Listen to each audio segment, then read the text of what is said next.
contextualizando o processo histórico da capoeira, de luta e resistência, dos primórdios à atualidade. Axé.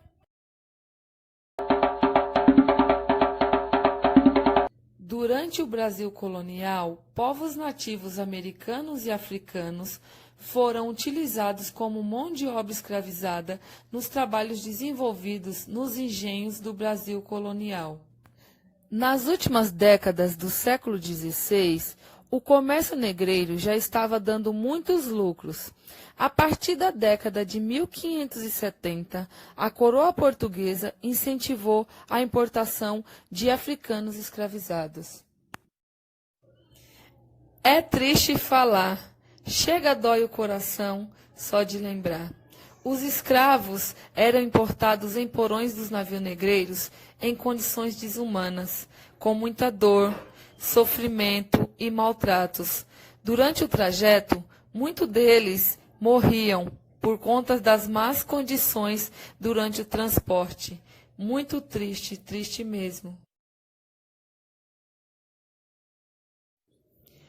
Os povos do continente negro dividiam-se em dois grandes ramos étnicos, entre sudaneses e Costa Norte. Não podemos esquecer que os negros escravizados no Brasil provinham de muitas tribos ou reinos com suas próprias culturas. No contexto da escravidão, esses povos sofreram diversos tipos de restrição e opressão. Eram proibidos de manter suas culturas originárias, hábitos, religiosidade, idiomas, etc. Os primeiros documentos de referência da capoeira referem-se ao século XIX, mas a tradição oral transmitida por mestres e mestres remete a datas mais longínquas.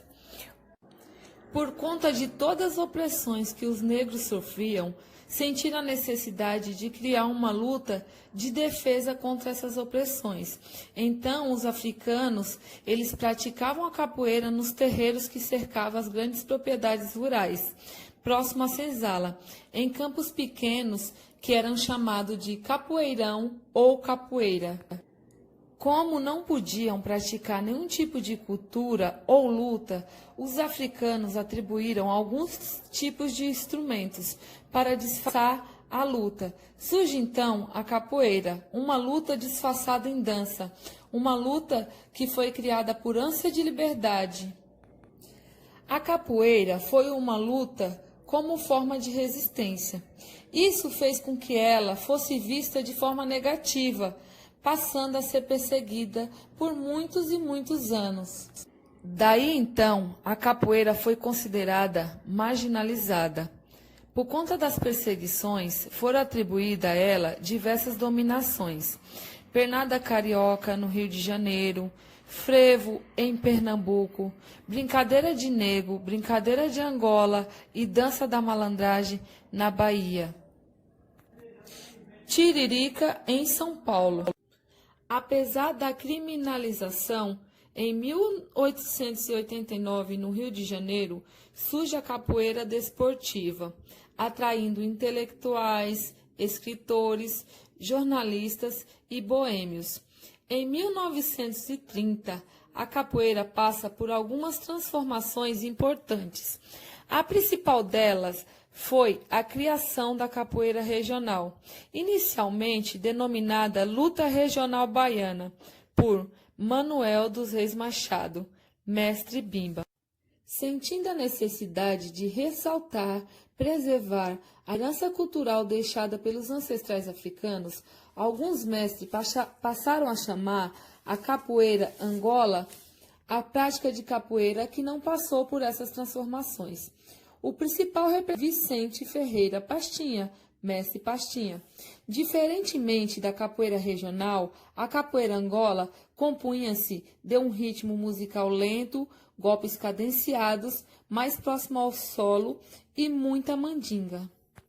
Na década de 1970, surge a chamada capoeira contemporânea, um estilo misto desenvolvido por alguns grupos que uniam as principais características da capoeira regional e a capoeira Angola. A capoeira tem múltiplas faces. É arte, dança, luta, jogo, esporte e cultura. Uma das mais expressivas manifestações culturais afro-brasileiras. No dia 26 de novembro de 2014, foi reconhecida como Patrimônio Cultural Imaterial pela Unesco, sendo ela considerada luta e resistência dos negros brasileiros contra a escravidão durante o período colonial e imperial da nossa história. Oi, galera! Espero que vocês tenham gostado da história, da contextualização da capoeira. E queria falar que a referência do texto, esse texto foi um artigo criado por mim, Rosiane Maria da Silva, né? E pela Suzy Santos, que é uma aluna minha da capoeira, museóloga e historiadora. E os desenhos foi criado pelo professor Nego Pantera, por coincidência, meu irmão, Alexandro. Quem tiver mais interesse, o artigo está disponível, ele foi publicado numa revista de Portugal. Eu vou deixar a referência aqui abaixo. Axé para vocês. Espero ter contribuído com vocês de alguma forma com a história da capoeira, a cultura do nosso país, né? Criada no nosso país, e que vocês façam um bom proveito